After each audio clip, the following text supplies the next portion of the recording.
মধুমতি নদী। রূপ ও বৈচিত্র্যময় মধুমতি নদী, ওপারে রয়েছে কাশবন, ফুলে ফুলে সাদা, কি মধুর দেখতে, কত সুন্দর প্রাকৃতিক রূপ ও বৈচিত্র্যময় মধুমতি নদীর তীর ঘেঁষে রয়েছে টলারে গাছপালা, যাহা লাগানোর জন্য সুদূর বরিশাল থেকে আসে। এই গোপালগঞ্জে এবং কত সুন্দর প্রাকৃতিক পরিবেশ, মন জুড়িয়ে যায়। এই যে রয়েছে পার্শ্ববর্তী ব্যবসা প্রতিষ্ঠান, তো ইট বালু ঘোয়ার ব্যবসা, এবং রয়েছে একটি ভাটা।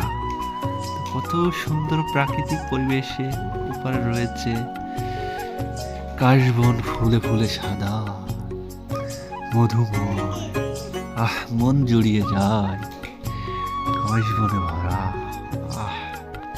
কাশ